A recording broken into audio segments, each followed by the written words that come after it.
everyone, let me introduce myself. My name is Dena Retsya from the Information System Study Program Class 24A. Here I will explain material about the environment and company culture. Untuk materi yang akan saya bahas, yang pertama simbol organisasi, cerita, panutan, slogan, dan seremoni serta hubungan dengan budaya perusahaan. Yang kedua, hubungan budaya perusahaan dengan lingkungan. Yang ketiga, definisi pemimpin budaya dan alat yang digunakan untuk menciptakan budaya berkinerja tinggi. Dan yang terakhir adalah lingkungan internal dalam budaya perusahaan. Di sini saya akan menjelaskan dulu apa yang dimaksud dengan budaya perusahaan dan lingkungan organisasi. Jadi, budaya perusahaan adalah kumpulan nilai, keyakinan, norma, kebiasaan, dan perilaku yang membentuk karakter serta lingkungan kerja dalam sebuah organisasi atau perusahaan. Budaya ini mencakup bagaimana karyawan berinteraksi satu sama lain, bagaimana mereka mengambil keputusan, serta bagaimana mereka menyikapi pekerjaan dan tantangan di tempat kerja. Selanjutnya, lingkungan organisasi, yaitu keseluruhan faktor, kondisi, dan elemen baik internal maupun eksternal yang mempengaruhi keberlangsungan, operasi, dan kinerja suatu organisasi. Baik, untuk pembahasan materi 1, yang pertama adalah simbol. Simbol yaitu representasi visual yang digunakan oleh sebuah organisasi untuk mencerminkan identitas, nilai, misi, dan tujuan organisasi tersebut. Simbol seringkali berbentuk logo, lambang, atau ikon yang mudah dikenali dan digunakan untuk memperkuat citra organisasi di mata publik. Yang kedua adalah cerita. Cerita yaitu rangkaian peristiwa yang disusun sedemikian rupa dan disampaikan dengan tujuan untuk menghibur, mengedukasi, atau menyampaikan pesan tertentu. Untuk yang selanjutnya adalah slogan. Slogan merupakan kalimat atau frasa singkat yang digunakan oleh sebuah perusahaan, organisasi, atau kampanye untuk menyampaikan pesan inti, visi, atau nilai yang ingin disampaikan kepada publik. Selanjutnya adalah panutan. Panutan ini biasanya seseorang yang menunjukkan perilaku, sikap, dan nilai-nilai yang sejalan dengan tujuan dan budaya organisasi.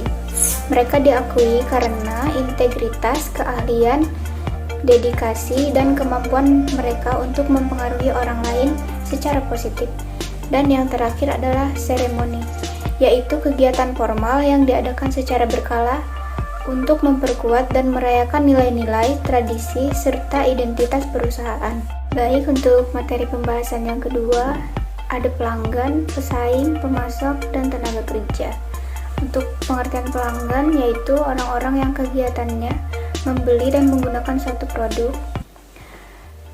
baik barang maupun jasa secara terus-menerus. Yang kedua, pesaing, yaitu perusahaan yang menawarkan produk dan jasa sejenis di pasar yang sama.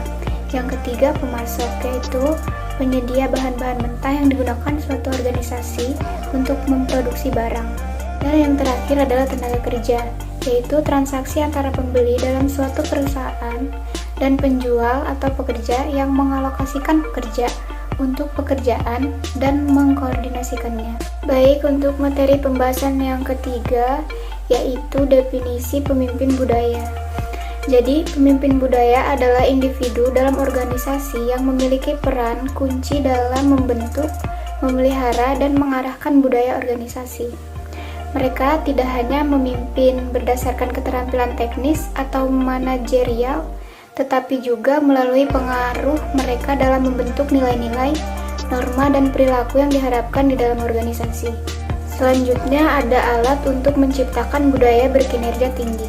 Yang pertama, tujuan dan sasaran yang jelas, yaitu menetapkan tujuan yang spesifik dan terukur agar semua anggota tim memahami arah dan prioritas. Selanjutnya, yang kedua, komunikasi terbuka. Jadi, komunikasi terbuka ini mendorong komunikasi yang jujur dan transparan untuk memastikan semua orang berada di halaman yang sama dan dapat memberikan umpan balik. Yang ketiga, pengembangan karyawan, yaitu menyediakan pelatihan dan kesempatan untuk mengembangkan profesional agar karyawan dapat terus meningkat keterampilan mereka.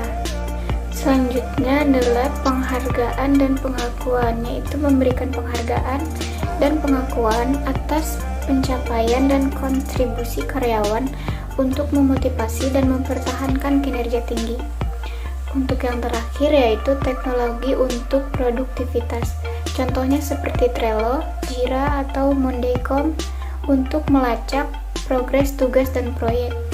Materi pembahasan yang terakhir yaitu lingkungan internal dalam budaya perusahaan.